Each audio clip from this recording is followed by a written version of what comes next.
Hi, this is Cheryl Gallant, your Conservative Member of Parliament for the democracy-loving riding of Renfrew-Nipissing-Pembroke. Recently, I received a form email from 4 constituents. The email subject line was, quote, "Will you table the Just Transition petition?" End quote. My constituents asked if I would table their petition in the House of Commons. Their petition calls on Trudeau to introduce legislation he promised 2 elections ago. They call it the Just Transition legislation, but it's just another repackaging on the US-style Green New Deal. The petition demands 7 policies be included in this legislation. I'm going to put the petition on the screen and we'll add the numbers up 1 through 7 as we read the petition. Quote, "Whereas Canada must address the climate emergency, we, the undersigned citizens and residents of Canada, call on the Prime Minister and the Government of Canada to enact just transition legislation that, number 1, reduces emissions by at least 60% below 2005 levels by 2030 and makes significant contributions to emissions reductions in countries in the global south. Number 2, winds down the fossil fuel industry and related infrastructure, ends fossil fuel subsidies and transitions to a decarbonized economy. Number 3, creates new public economic institutions and expands public ownership of services and utilities across the economy to implement the transition.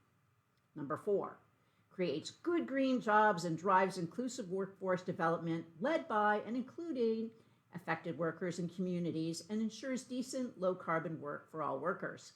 Number 5, protects and strengthens human rights and worker rights, respects Indigenous rights, sovereignty, and knowledge by including them in creating and implementing this legislation, ensures migrant justice, and emphasizes support for historically marginalized communities. Number 6, expands the social safety net through new income supports, decarbonized public housing, and operational funding for affordable and accessible public transit countrywide. Number 7, pays for the transition by increasing taxes on the wealthiest and corporations and financing through a public national bank. End of quote. Many of those items will sound familiar coming out of the mouths of Liberals or the other leftist parties. Reduce emissions, more renewables, create green jobs, blah, blah, blah. Some socialists have already presented the petition in Parliament. Let's take a look and let's put those numbers back up and see if we can match the petition to the presenter. Well, thank you, Mr. Speaker. I'm incredibly proud to be here to present a petition that was delivered to my office in the riding. This is an important one that talks about the climate emergency that we are all facing. And the petitioners ask that we see a government that will actually commit to reducing emissions by at least 60% below the 2005 levels, that winds down the fossil fuel industry and ends fossil fuel subsidies, creates good green jobs, and drives for an inclusive workforce that is led by the affected workers and the communities. Mr. Speaker, this really talks about expanding the social safety net and paying for the transition by increasing the taxes on the wealthiest corporations and financing through public national bank. Thank you. So in case you missed it, the MP for the Socialist Party mentioned points 1, 2, 4, 6, and 7. Let's look at another MP. Thank you, Mr. Speaker.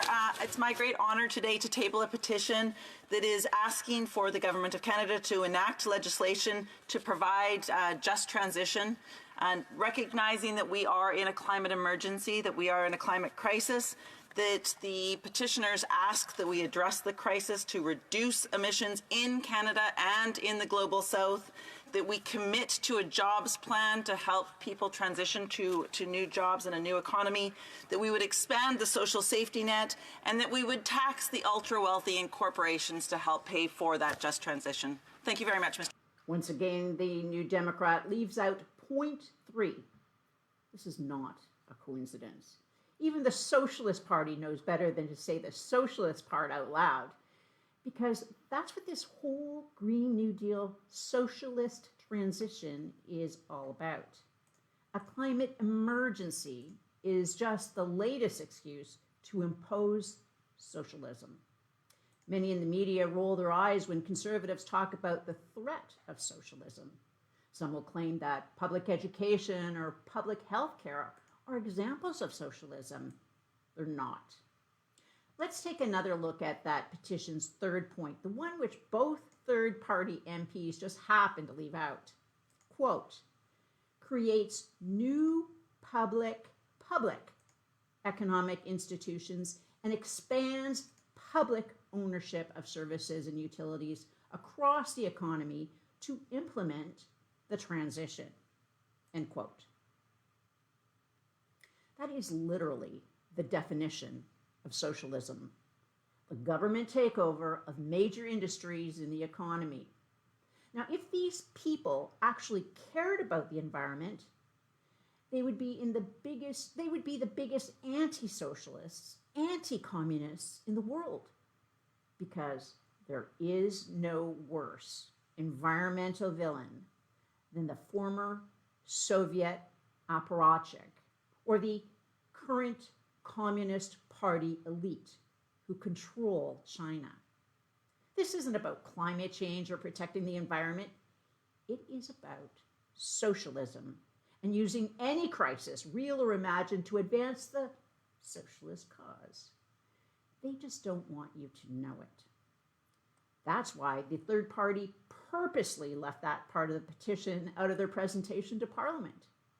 But make no mistake, that's what the petition is calling for. Now let's be clear. My constituents, the ones who asked me to present their socialist petition, are not evil. They truly believe in their heart of hearts that socialism is good. They send these emails with the very best of intentions, but we know where the road paved with good intentions leads to. We've seen it time and time again. In Russia, in China, in Venezuela, it leads to death and misery, and will always lead to death and misery by design, because this is all about power. In a free market democracy, power is spread out. In a socialist system, economic power becomes concentrated in the hands of the few. Dissent becomes intolerable to the socialists because reality refuses to comply with their central planning edicts, like the no place to grow policies imposed by the McGuinty-Wynne liberals. That's why cancel culture feels so familiar to people who lived in the former Soviet states. Whether it's climate change or social justice, these woke mobs are just socialists in sheepskins. In case you missed it over the holidays, first reported by Blacklock's reporter, Health Canada had collected location data from 33 million mobile devices. Health Canada claims this data grab is pandemic related, but they have plans to continue collecting this data for over 5 years. Now, a spokesman even said they would use this for other infectious diseases, chronic disease prevention, and mental health. Health Canada did not respond to questions about the concerns many have that even if this data has been de-identified, it could be re-identified. At the same time Health Canada is scooping up your data, public health experts are calling for increased patient data sharing. Writing in the Globe and Mail, 2 experts made their data goals clear. Quote, while our bank cards can access banking data and local currency anywhere we go, our health cards are still stuck in a world where fax machines and pens and pencils reign supreme. End quote. Regular GNN subscribers know it was only a couple of years ago that Stats Canada tried to illegally scoop up your bank account records. We have Canada Mortgage and Housing trying to amass a database on your mortgages. Now, Health Canada wants to track everywhere you go with your phone. Right before the last election, the Trudeau government conducted a study into how to segment and divide Canadians against each other for political gain. The more data the government can amass about you, even so-called anonymized data, the more the government can target you.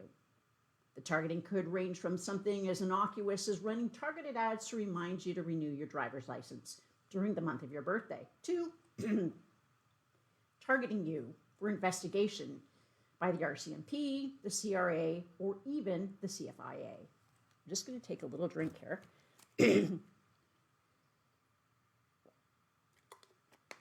So whether it's your phone, your bank card, or your health card, Canadians need to stand on guard against government's voracious appetite for data about you. Conservatives have called for an investigation by the Privacy Commissioner and for MPs to review this program. This above all, before you download any app or QR code, to be sure to read the terms of use. A new report funded by the Liberal government calls for a surtax on homes starting at 0.2% and rising to 1%. This would be an annual surtax. Canadians, I've got to take a drink after that one. A surtax. Annual on the value of your home. Canadians on fixed incomes who've seen the value of their homes rise, despite not earning a single extra dollar, could be looking at an extra $1,000 a year. The report calls for deferring the tax until you sell your home, but the government should still charge interest. Once again, we clearly see the only solution for Liberals is to tax it or ban it.